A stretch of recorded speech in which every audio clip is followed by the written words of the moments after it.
Welcome to Tackle Talk Live, a show dedicated to making you a better angler. Your hosts, V&M General Manager Kevin Jean and Daiwa Ranger Pro Staffer Steve Graff will keep you up to date on what's happening on the best lakes in the Ark-La-Tex region, with a primary focus on Sam Rayburn and Toledo Bend, two guys who have fished at a high level with Pro-Am experience with ABA, BFLs, Toyota Series, and BASS Opens. Anglers with a wealth of knowledge and willing to share. So pull up a chair, kick back, and see why so many anglers watch Tackle Talk Live. Here are your hosts, Kevin Jean and Steve Graff.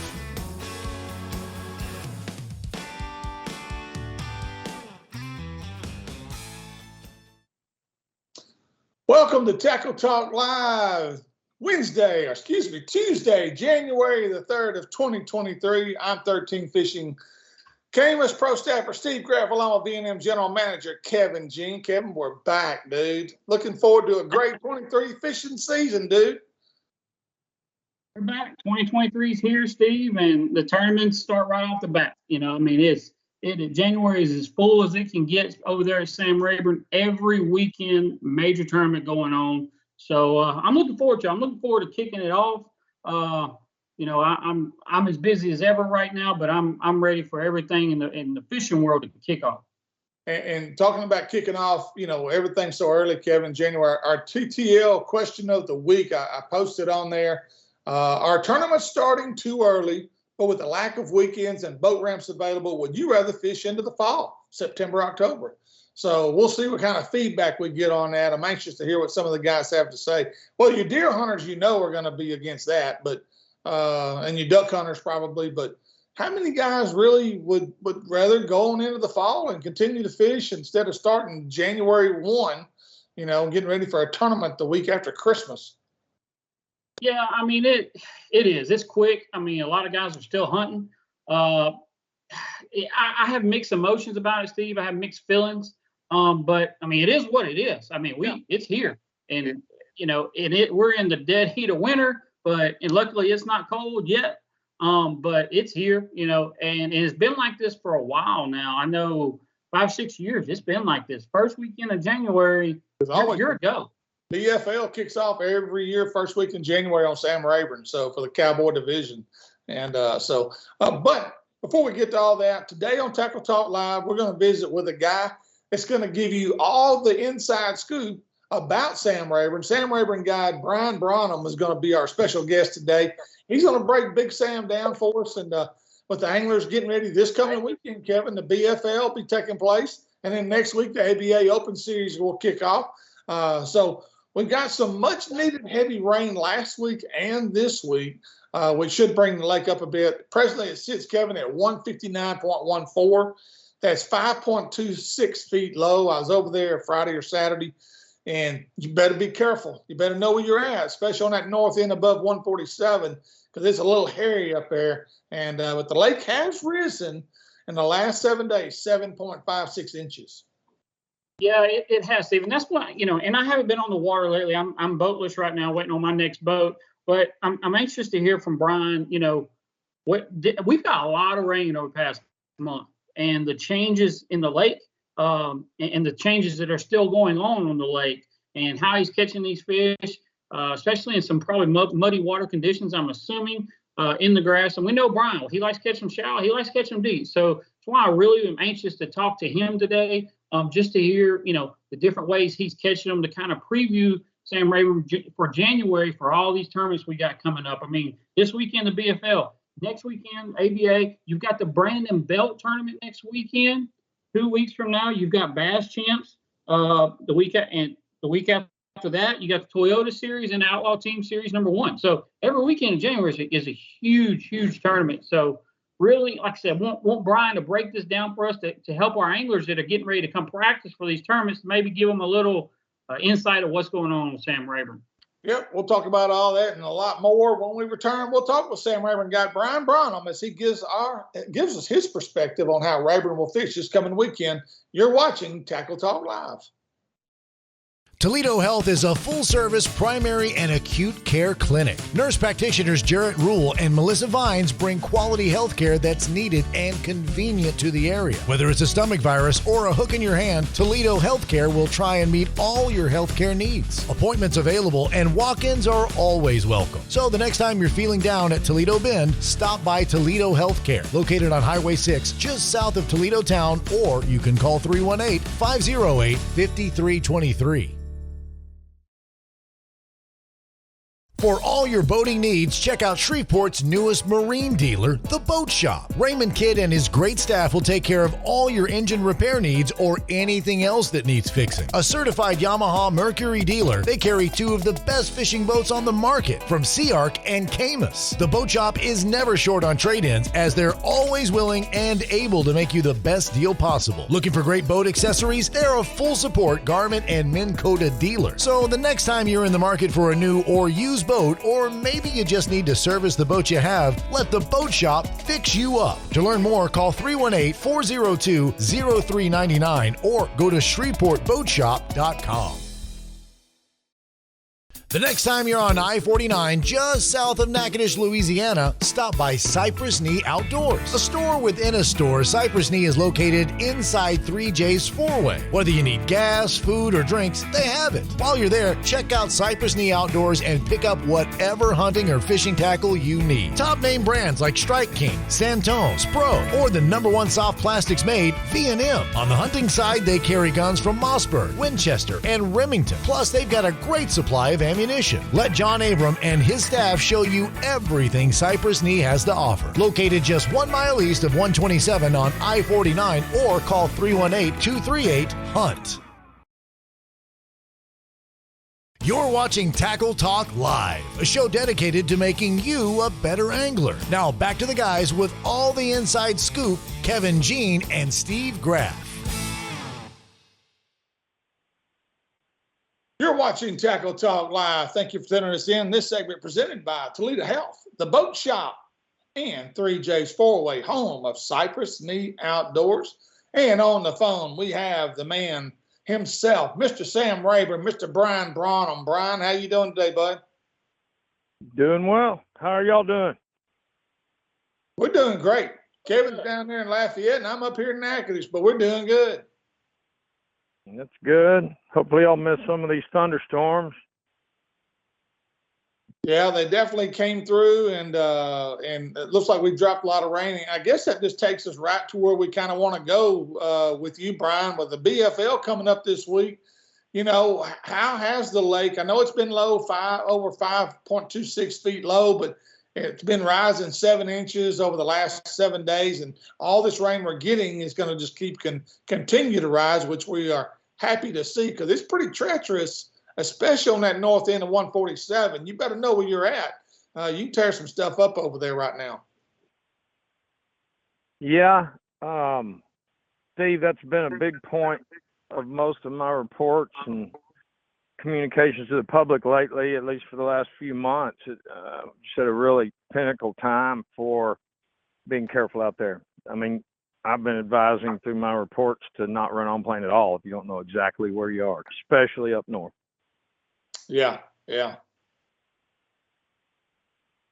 Also try to mention there's a row of trees between Five Fingers and south side of the lake there that most people just don't realize is there until it gets low enough to see a couple of them, but they need to really run down the sides of the lake along through there. Right there around 147 bridge, you know, running from Main Lake, everybody runs through the deer stand. Can you even run that? You know, we've got the long cut goes straight from the 147 bridge, really a little bit north of there at what's called the old town of Warsaw, the hump out there by the river. And once you leave that area, you've got a straight shot to Hanks Creek, actually to Hanks Creek launching ramp, which is not even close to where actually Hanks Creek is. But the long cut and the short cut, they've been there since the beginning. They are bulldozed, and it is safe to run right down the middle of both of those. You just got to have them, you know, on your map, because a lot of those trees are broken off low now. Brian, is that part of the new mapping system that's come out over there at Sam Rayburn and Toledo Bend that marks the new boat roads up to the 103 bridge? Is that the same boat run? Yes, sir. And Lance Vick did one a while back when it was real low, and it's on boatlanes.com. I support the use of that particular map. Me and a friend, guide partner, we pretty much ran all those at lake level and lower to, make sure we're recommending something that's not going to get anybody hurt. I don't run all of those lanes once it gets down to 161, 162, but the main ones, the long cut, the short cut, Ewing cut, the Shirley Creek cut, and all those, they go all the way to the 103 bridge. Just before it stops near the front of Duranzo Creek. But all of those main roads that are on that chip are good. Now, the smaller roads and the one that goes to the Amber Forest and so forth, I would stay away from that stuff. But he does have caution on the map there.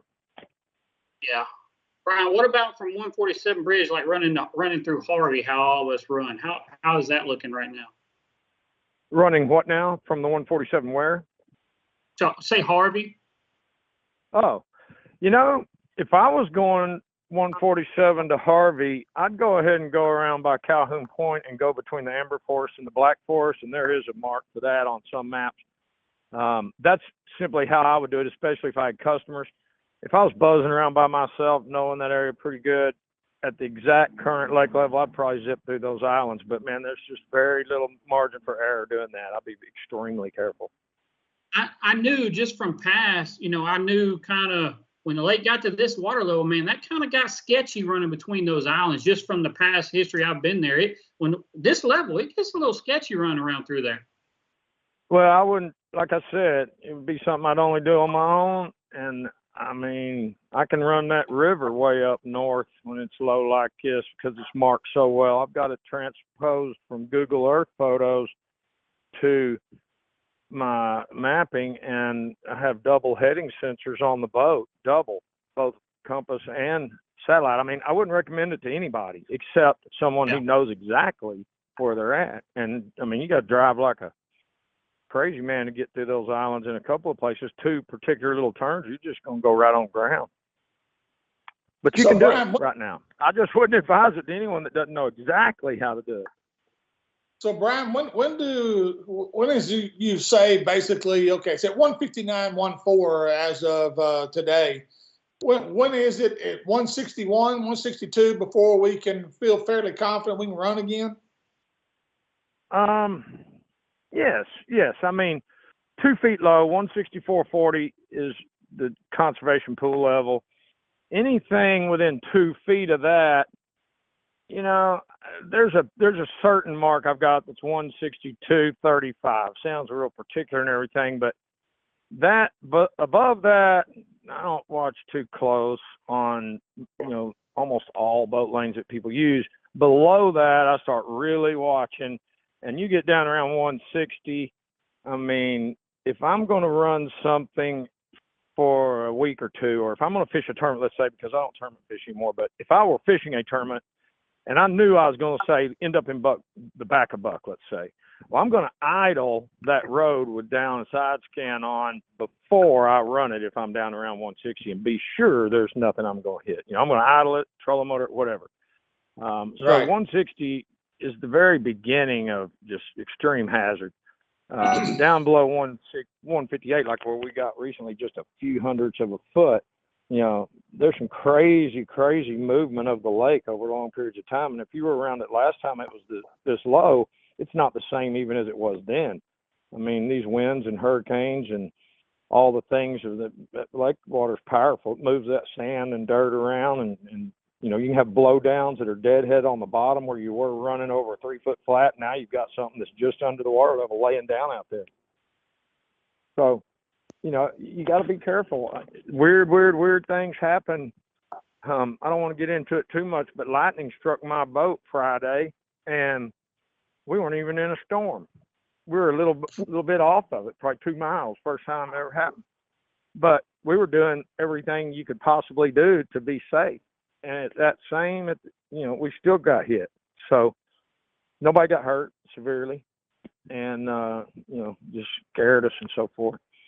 But it comes back to the water level and everything. You just got to really pre-run and look at it, plan well, and look at those things before you're going to run somewhere that you're not 100% what the conditions are. Yeah. All right, let's go into the fishing part now. How has the lake been fishing? I know the water temperature a couple of weeks ago, that last week of December after Christmas, we had a hard freeze come through. I was on the lake Friday or Saturday. It was 52.5, I think, was the warmest water I found. And but the lake's definitely cooled off, hasn't it? It's been up and down a lot. I can't even remember the beginning of this weather that's kind of been off and on. But the very first hard freeze and then the bunch of rain, there was a warm front in between there, I believe. And we started catching fish on weightless fluke type baits up on top of grass anywhere. We were in 56, 57 degree water, and then comes just an absolute 10-degree weather event that just changed everything again. And then on top of that, super big water really soon after that front. So, it's been up and down. The water's mixed up. It's really in poor condition. If you want to know the truth, there's flotsam all over the place. All kinds of floating debris, including small branches, little bitty twigs, what looks like pieces of hay and grass on the water. Just about anywhere you stop, you're going to see some of this. And likewise, in the water column with a really high quality down scan, you're going to see a lot of particulate matter. It's going to look a little bit like turnover. You won't have any vertical bubbles or anything like that, but you're going to see a clutter, especially in the top 20 feet. So, we received a tremendous amount of rain, both in the lake and in the watershed. It was kind of the perfect storm for us getting some water. I don't think we'll see a peak in it for 2 or 3 days, even from right now. But one thing I'll tell you, with all that being said and all of the ups and downs of the lake, I have still been fishing fairly deep. That's what I do a whole lot of. It's something that my clients seem to enjoy. And most people know that their deep fish, their weakness, or, a lot of that's happening in live scope, and some of these other things have turned that around to where, it's no longer so horrible to go after fish suspended in, say, 40 feet of water on shad. There was a time we just couldn't fish for those fish. We just didn't know how. If we did, it was very random. Well, now you can target them flat out. And those fish seem to be less affected by everything that's been going on. So, on the bright side, there's always a reaction bite. There's always places that are warmer than others. There's always water that's in better quality than other places. Like, for instance, Ash Bayou, Buck Bay, all that area up there is kind of brown. There's just giant Salvania that's dead looking, just floating in big long S's down the lake. It's pretty bizarre. And then up in the forest, on the other end of things, the water's real green and looks real good up there as of yesterday. So, you got conditions that are from one end of the spectrum to the other. The one thing that I have found, though, is that the deeper fish that are on shad, really not on structure, they're near structure, and they probably home base on that structure, but it's just not deep enough where they generally are for these shad. They've been at 29 to 36, and the fish are positioned above them and feeding from the top. They're not going down there below them and feeding from the bottom. They're liking to be above the shad. There's plenty of them. Some of them right now are off the chart size-wise, which we don't get all the time. It has to do with the low water. They're displaced from their normal home, let's say.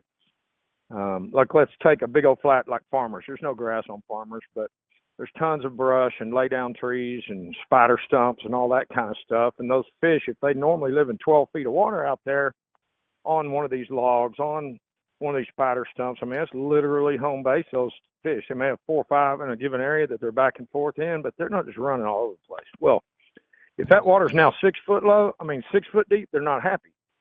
They move toward the edge of the flats. They're now in wind action. The wind action is disturbing them at 6 feet deep. over a long period of time, they're relocating. Well, they end up out at the edge of the flats, and they occasionally get caught up in this great big, large balls of shad feeding. They may not go real far with them. There is a contingent of fish that aren't real mature that go with them anywhere they go, I think, up to 3 pounds or so. But these larger fish are getting caught up in this stuff, and we're seeing more and more of them in the last week alone. I mean, fish in the 6-7 pound range have been caught fishing the tops of these shad where, I mean, it was impossible before forward sonar, literally. I mean, we caught some back in the day like that, but it's just something you couldn't just go out and count on it then. And now, man, you're willing to work at it, you can sure get on some nice fish that way right now. I think it's the number one pattern on the lake. That's my own opinion. Brian, you're saying you're catching the bigger fish on top of the shad. How deep in the water? Yes, now, two questions. How deep is the water where the shad are? And then how far down in the water column are the shad? I've caught them from 38 to 62 foot overall depth, but that's just because where there's a 20-foot thick school of shad that's 100+ feet long that fills my entire live scope screen when I got it set on 110, and it goes back 20 feet behind the unit. So, it's just one long pad cushion of shad that's, irresistible to fish to get near there. And they're not really moving as fast as they were. Like you say, the water's getting in the 50s, and they're easier to target. They don't run off as quick when you get near them, and you can fish for them. And the overall water depth really is not a big deal. It does not matter. It simply doesn't matter how deep it is. I would say that if you're not over 30 foot deep, you're not going to see this stuff because they're not wanting to come above. At least day before yesterday and yesterday, they weren't wanting to come above about 30 foot, these type fish, because the fish will, but the shad aren't. And it's a glass ceiling is what I personally always called it. They just won't go above it once they're acclimated to that really deep water, even at the peril of being eaten. The fish are feeding against kind of a glass ceiling down there, and the shad, they won't run up these ridges and so forth. I think it's because they'll have, barotrauma, just like fish we pull in from deep water. Now, Brian, when you, Go ahead. we're getting in that time. We're getting in that time of year when the old methylate worm over grass or the bubble gum. Is it that time with the water temperature in the low 50s to mid 50s? Is it getting close to where you can pick up that weightless worm like that and go to work?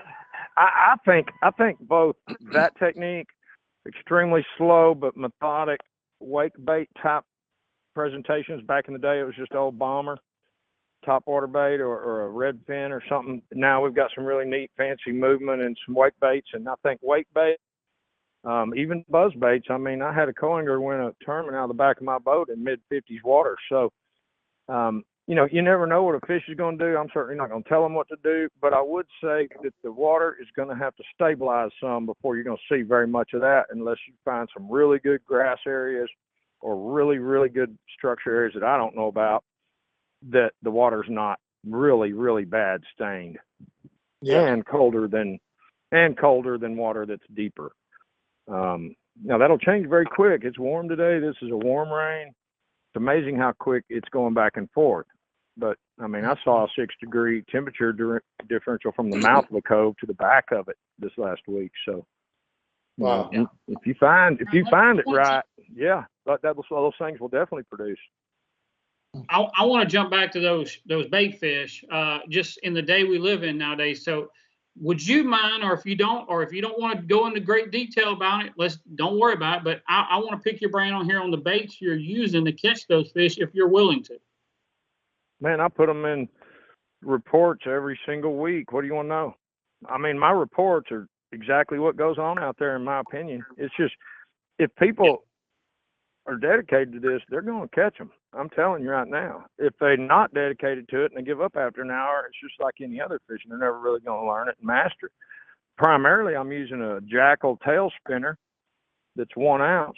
I'm using a 3/4 ounce jigging spoon, just same old hammered silver and chrome jigging spoons. You buy 2 to a card. Cotton Cordell, I do modify them a little bit. Better hook, put a swivel on the front so you don't twist your line up. I use 20-pound line on both of those.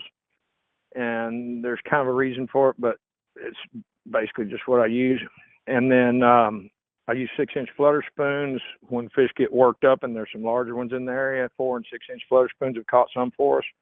And there will be some A-rig fishing. I don't do very much of it out of my boat because 10 hooks flying around if you don't do it all the time, and backlashes. And, you know, it's kind of a hard bait if you're not seasoned fishermen, but if they are, we will use that as well. Those baits require heavier weights than normal. Then I say normal, I mean, what's normal to me is 8 on every one of them, but they're just deep, so you got to get it down there. I don't personally think it's necessary at all to catch them. I mean, if you get a spoon right beside one and shake it real good, they'll follow it all the way 40 feet, you know, and then eventually take it. That thing going by them, it's just a little minnow. And those are my primary baits. Jackal's not the only tail spinner. I use the 6 cents in shallower water. I use a good old wing ding type bait, rinky dink type bait also. There's some 1 ounce lures that are made with that line through type construction, and I think that that's probably a better way to land a really big one when you get them hooked. I've personally had a couple of big ones on that, you know, they were only hung on a little number 8 treble hook, but they were hung good, and I had all the time in the world, you know. So anything really that you can get down there to these fish and get really close to them, and it all comes down to just what baits are best for where you are. And 1 ounce tail spinners of a variety of types. There's some blade baits that are doing well. Spoons, blade baits, and tail spinners is my primary baits that are on the deck. So Brian, it's not the bait. It's not. It's getting it right in front of the fish. So with a big worm and a brush top, if you're telling me they're kind of above the brush, is that just not a good idea right now? The brush top fishing with a heavy worm. I've seen. Man, I really don't think they're real heavy in the brush right now. I could be completely wrong. I mean, I'm not fishing it except to fish for fish that we see that are loose on those piles during overhead weather, overcast days or windy days. You know, the fish will get loose on those piles above them, beside them, and all that, and you can see them real good. And you can bring open hook baits down through there that don't ever touch the wood with scope. So, you know, we do that quite a bit, but it's just like a stump to me. You know, it's just like a really large stump down there. That's the way I fish it. Now, it's not the time of year that I usually really get into those piles. Not for me. You know, it's not cold enough for them to be just sucked in, and there's, you know, it's hard to fish for those fish, and a lot of the days we have right now without, you know, being just completely anchored. So I'm not doing it. Now, I'm not saying it's not happening, but we've had some nice fish off the top of piles lately. You bet. One of the largest fish I've seen was still in the water by my boat. We ran out of line on the thing, you know what I'm saying? And I mean, I went back to that same place after that exact same fish. That's the kind of stuff that's going on. Targeting fish like that. Can you hear me? Brian, what about a rattle trap bite up shallow? I know you've been doing that. You're known for that, rattle trap guy that you are. Have you done a little bit of that? Yes, I've had a couple of really good days. They are on these more stable 3rd, 4th day of warming trend, or 3rd, 4th day of just any kind of really stable weather where everything settles out of the water and you can find some good green grass lines. And sure, the rattle trap bite is, I'd say it's phenomenal in some areas. I happen to know a few little flat channel swings near long points where, you know, you can probably catch them any given time from now through February. They'll just get better. Yeah. That same bite is good with a vibrating jig of your favorite type. You know, that's also producing a lot of fish in shallow water. A couple of days of the warm weather we had recently, nearly a week, I think it's been 2 weeks, the shallows were so full of bass up to about 3.5 pounds that it was just amazing to me. I had quite a few people contact me that had been concerned about some of the size ranges of fish maybe missing from our lake and so forth. It's simply not true. I mean, that is just not true. When the weather gets right, you'll see it flat out. I mean, go out there and catch 50 a day on a weightless fluke, man. I mean, just because it's the right weather. They just come out of nowhere. They're all in that grass. There are some fish starting to move up into channel edges and so forth, but when we get these extremes, they move. I can tell they were there one day and not the next, Side scan the same exact last spot. question for you here, Brian. I got kind of two of them. So, of course, and I know you're out of the tournament game, but you kind of got a feel of the lake and how it's fishing. So this weekend we got the BFL, which is a singles tournament, as you know. Next week, it starts some of the team tournament stuff, the Brandon Belt tournaments next weekend. Give me your thoughts on what it will take to win the BFL this weekend and the Brandon Belt 2-day tournament next weekend. The Brandon Belt 2-day, what's going to be the total? What would be your thought for the total 2-day winning weight for those two tournaments? Well, it'd be totally different if the weather wasn't so strange, okay? The weather we've had is going to affect a ton of the fishing. It's not going to affect the best of the best. That's not. They're going to figure out ways to catch them. It's just the way it is nowadays. And I think the weights will be a little off because of the conditions. They're going to be less likely to have someone, for instance, catch all of their 1-day 5 fish on scope. They're probably going to catch, some nice fish without any kind of scope or anything, and then catch one great big one, go with them, maybe 2. So, that puts the weights in 25 to 30 pounds on the first place to maybe second place in both those events. And if you're talking about 2 days in a row, one person the following week, it'll be well over 40 pounds for 2 days.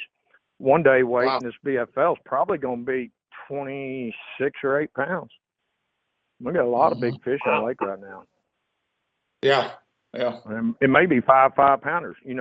That's the kind of thing I'm seeing. That's where these fish top out on the shad. And if that doesn't change, and if some of these fish stay in the mid-water column like that, they're just sitting ducks for a good guy with a scope. And so that's just my prediction. Probably 42 or 3 pounds at the belt, and then 26 and 8 pounds range in this BFL. And one of those guys in scope will have that one day, and the next day won't have quite as many. Yeah. My thinking. Everybody's got an opinion, but it is a volatile environment, very volatile out there. So, a lot of things can happen. Yeah. Brian, we appreciate it, man. Appreciate the info. And you always do a great job of breaking the lake down. And we can't say thank you enough. And hopefully this will help some guys do well the next 2 weeks over there. And again, as Brian's talked about, the warming trend, it's in the 60s for the next 10 days. So if it does that, I'm going to tell this one thing is you can't spend enough time getting around and looking at all the different water conditions and the actual cover conditions and so forth, because they range from absolutely nasty to beautiful, and if you don't find some of that in between and upper end water to fish, you're in a bad situation. Yeah. I'd get around a lot. That's what I would do. Move a lot to look at it in practice. Thank you, Brian. Appreciate you, man. Hey, man. See y'all later. Y'all have a good day. All right. Thanks, Brian. Brian Branum giving us a good breakdown there, Kevin. Like what he said. Basically, it's kind of pick your poison. Do you want to get in the grass? Do you want to fish the edge of grass? Do you want to go out deep and fish above the tops? It's kind of a smorgasbord over there, it sounds like. Yeah, and Steve, I hate I'm not able to fish the BFL this weekend, and I just don't have a boat yet. I'd be over there because I love to do what he just said. I've learned the last couple of years, just started learning how to catch these fish with your live scope in deep water over, above the shad. And man, it's just a blast to catch them that way.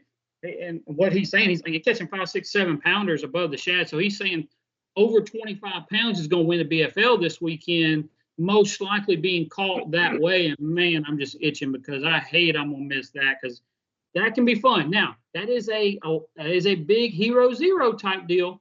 Yeah. If I was somebody wanting to do really well in this, for the BFLs, somebody really wanting points, pick you up a trap or a chatterbait or something, most likely gets that 12 to 15 pounds.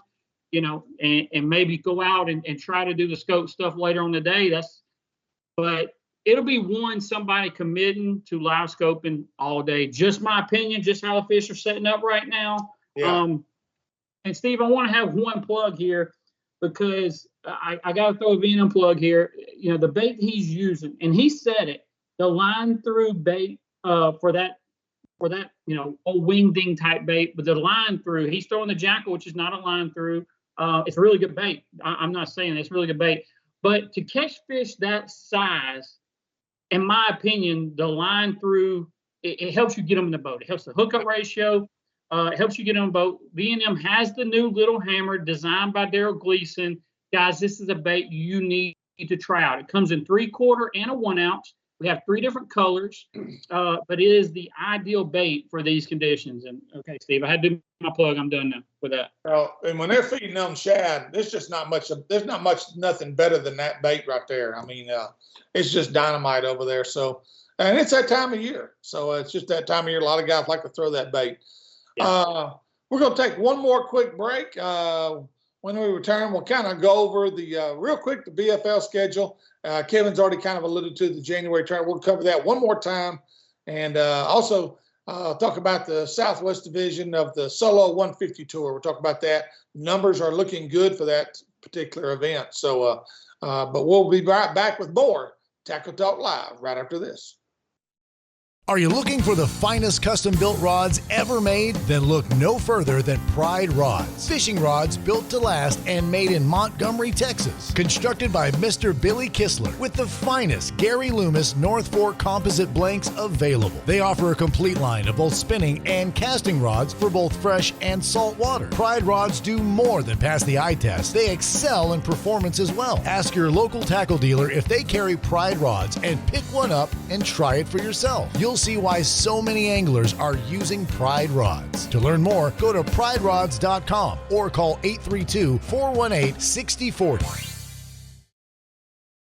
The next time you're headed for Toledo Bend or Sam Rayburn, stop by Keith's Toledo Bend Tackle. They have an awesome supply of everything you'll need to catch the big ones. Whether your trip calls for bass fishing, white perch tackle, catfish bait, or the ultimate fighting shiners, Keith's Tackle has you covered. Keith and former Elite Series pro Ben Matsubu also have the latest information on what, how, and where you need to be fishing on Sam Rayburn or the Bend. So for all your tackle needs, check out Keith's Toledo Bend Tackle, located just off Highway 21 on the Texas side of Toledo Bend, or call 409-625-0181.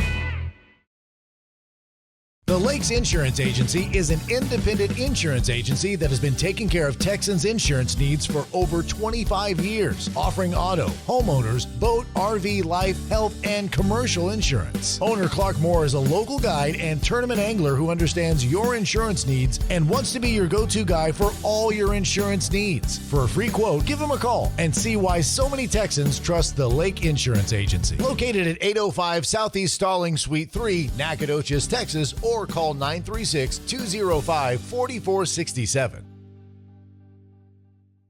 You're watching Tackle Talk Live, a show dedicated to making you a better angler. Now back to the guys with all the inside scoop, Kevin Jean and Steve Graff. You're watching Tackle Talk Live. We appreciate each and every one of you tuning us in. Again, this first show of 2023. Kevin and I are looking forward to a complete season this year, and bring you all the inside information between Toledo Bend, Sam Rayburn.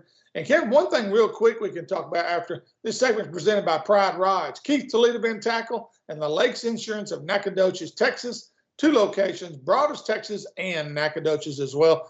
And Kevin, Toledo Bend got a lot more tournaments over there this year. Stuff that circuits have gotten away from it. They're coming back.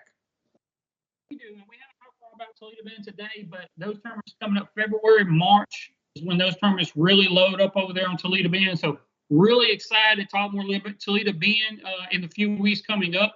We'll kind of start jumping into some fishing reports. We'll get some guides over there from Toledo Bend. Hey, those guys are catching them right now, Steve, over there. You can catch them shallow. You can catch them deep. You can catch them however you want to catch them right now in Toledo Bend. Those boys over there are having a blast. Everybody I talk to is just catching lots of numbers. You can go catch them up shallow in the grass. You can catch them out deep, basically kind of however you want to catch them. But I'm anxious for Toledo Bend this year. I think it's going to finally start going back to the old Toledo Bend. Yeah, yeah. And one circuit that's going back to Toledo Bend, actually going to Toledo Bend for the first time in the second year of its existence, or I guess it's maybe this second or third. This second time. I fished one there first year it did it. Yeah, the Solo 150 Tour is actually going to open up on Toledo Bend February 5th and 6th out of Cypress Bend. And then also the Sam Rayburn event is March 26th, 27th out of Castle Boykin. And then, well, no, hold on. That's old. I'm sorry. I got the wrong schedule here. That is completely wrong. So ignore what I just said. Well, I'll have that schedule for you next week, actually. And when I realized you follow that's what I got down. Okay. Do you have it? Do you have those dates? I mean, I have them in my calendar. I don't have the. Yeah. I have them all down in my calendar. Yeah, I got mine in my calendar. I thought I had it when I saw March 17th is on Sam Rayburn. Yes, it opens up with Sam Rayburn. Then we're going to Lake of the Pines. Yeah. And what's the date on that? Do you remember? I think it's in, is that May? Let's see here. Yep, Lake of the Pines is going to be the 28th and 29th of April. And then I think it's May 26, 27, Toledo Bend. Yep, 26, 27 Toledo Bend, and that'll be out of, I believe, Lost Frontier Park. Yeah, is where they're going. That's March. So it doesn't start till March. The Solo 150. Right, exactly. Yeah. So all you got now coming up is the Open Series, which starts on the 14th. That's the Southeast or Southwest Texas division, Southeast Texas division of the ABA Open Series. That opens up the 14th, which is not the same weekend as the Brandon Belt. Yeah, so, and let me correct myself. We was talking to Brian, and I was thinking 2-day because last year the Brandon Belt was a 2-day tournament. This year is 12th through the 14th. So first 2 days everybody fishes, then they take top 20 that fishes on the final third day. So top 20 fishes the third day. So I misspoke while going to call it a 2-day tournament, but yes, the top 20 fishes the third day. Actually, last year was the same way, but only top 20 fishes the third day. But Brandon Belt is a 3-day tournament. Steve, we're going to get our info right today. Yeah, well, it's the first show of the year. We're due a few screw-ups. We're rusty. The Bass Champs, tournament trail. All you guys that are going to be fishing at Rayburn for the next 2 weeks, especially the 14th. That's the last weekend the Bass Champs guys can scout. So between Brandon Belt, ABA Open Series, you got Bass Champ Scouts going on. I mean, it's going to be a packed house at Rayburn on the 14th, so get ready. Oh, it's going to be, I mean, every day now, every pretty day, every day that's not windy and people are out there, the boat ramps are going to be full. Because, I mean, let's just start real quick. So January 7th, BFL, 12th through the 14th is the Brandon Belt tournament. The 14th is the ABA out of Castle Boykin. So all you guys that don't make the top 20, you go fish ABA. January 21st is Bass Champs. January 25th through the 27th is the Toyota tournaments. And then January 28th is Outlaws Team Series number 1. So every weekend, Steve, every weekend there is a major tournament going on Sam Rayburn. So there's going to be every chance they get that it's pretty weather, them guys can get out in the water, the ramps are going to be full at Sam Rayburn. Yep, and the lake hopefully will continue to rise and get back to a normal pool with all this rain we got coming through. So should be some good times, good fishing, and looking forward to a 2023 season, Kevin. So, hey, that's going to wrap us up. Anything else you got? Nope. I think that does it for the first week. Maybe we knock some of the rust off, come back next week, and hopefully have possibly the winner of the BFL. We'll see what goes on BFL, see who we have next week, and go from there. All right. Hey, thank you for tuning us in. Please check us out on our YouTube page, our Facebook, Instagram, podcast. If you'd like to become a member of our sponsorship team, please message Kevin on our Facebook page, and Kevin will make sure he gets a packet out to you detailing all the information that you need to know to become a sponsor of this program. For Kevin Jean, yours truly, Steve Graff, thanks for watching. We'll see you next week with more Tackle Talk Live.